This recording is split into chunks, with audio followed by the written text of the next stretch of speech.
So, first step here would be inhibit, okay?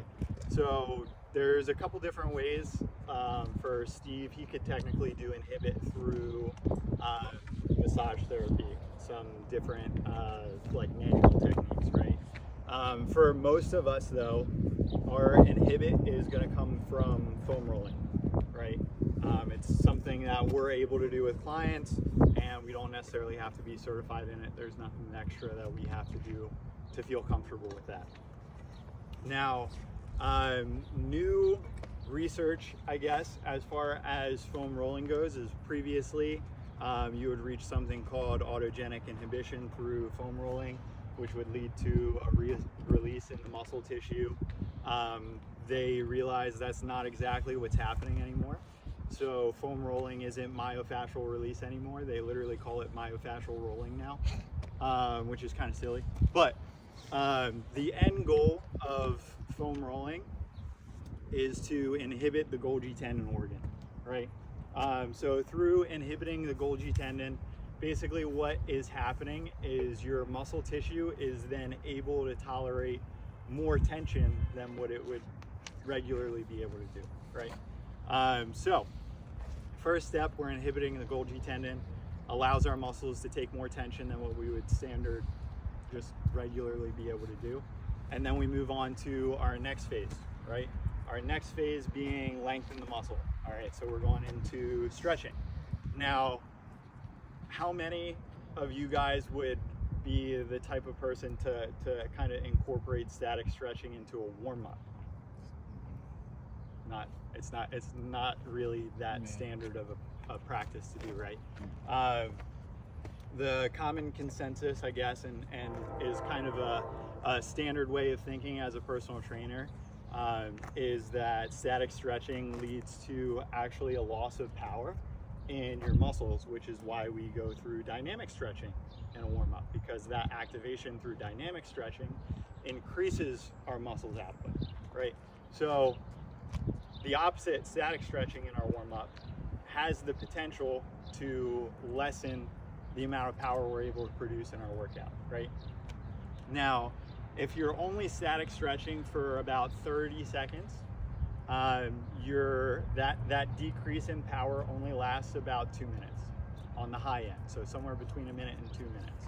So you don't really have to worry about that lessening of power if you're only moving through a 30-second static stretch, right? When we get up to 60 seconds in a static stretch, that 2 minute now bumps up to 10 plus minutes, right?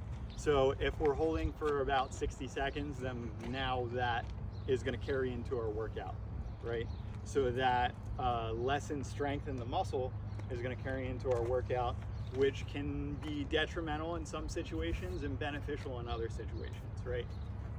So that's kind of where your awareness comes in a little bit.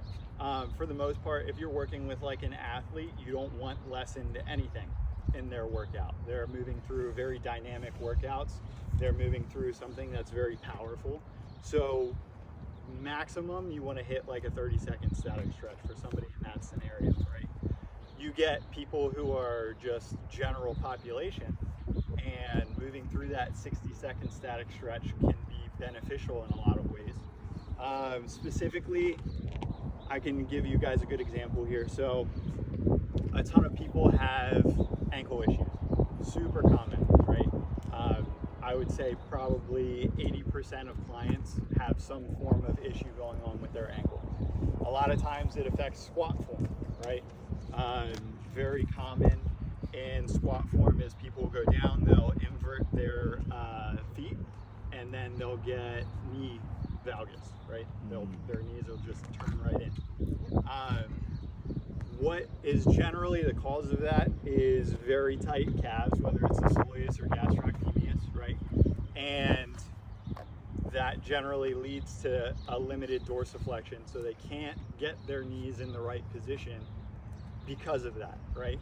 So if we were to release that muscle through the first section of inhibit, and then we go through that 60-second stretch in both the soleus and the gastrocnemius, now we're limiting that muscle's ability to fire in our actual workout, right? So then we go into our actual workout, and now they're going to be able to dorsiflex more, right? So it puts their knees in a better position for their squat, right? So that's just one example of just a way that you can use that in a positive way. It's not always a negative.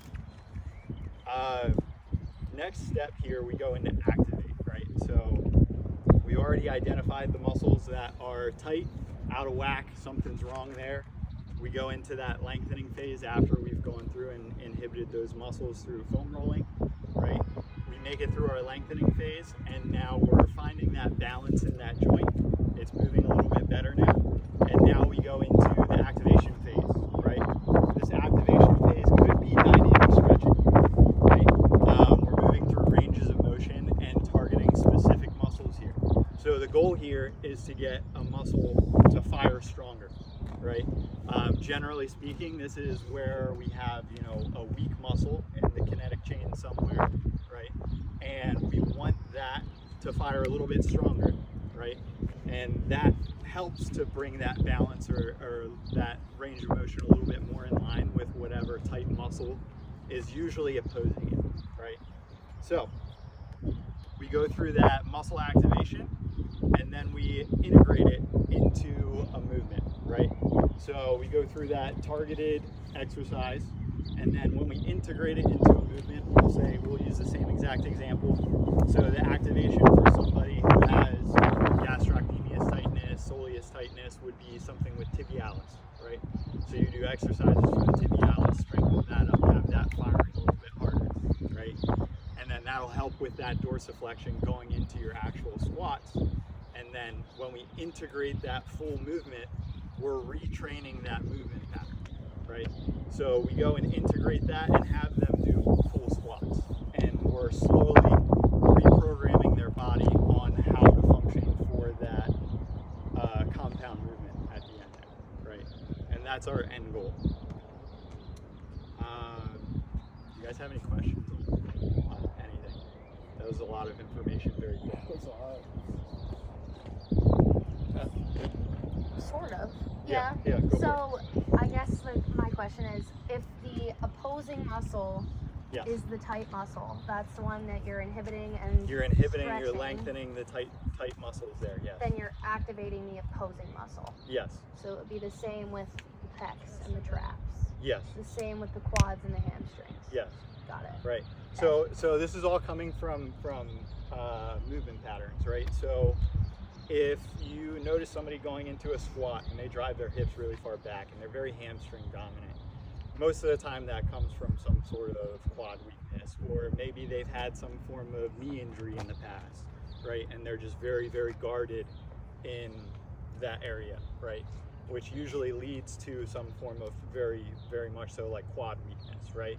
In that scenario, we're inhibiting, lengthening hamstrings, we're working on getting the quads to fire harder, and then we are working on that kind of reprogramming of how the body moves to pull them into a like kind of proper range of motion for that movement, right? Anybody else?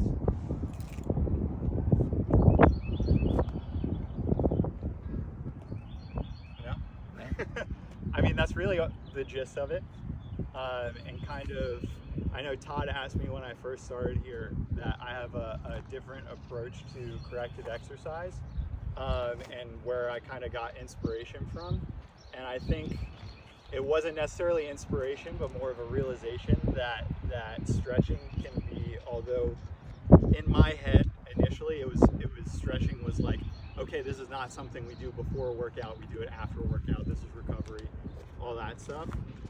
And it was kind of like a switch flipped in my head and was like, oh well, no, I can use this totally different now, and I can do static stretching before my workout to get them to move better, and then in their actual exercises when they're moving properly, I can activate the right muscles, so now we're moving with more power in our exercises too. So as long as you're understanding of okay, this muscle is weak, this muscle is tight, I need to do this specific thing to activate this area harder, then you can kind of tailor it to a person to have them improve their workout, improve their strength, improve all that stuff.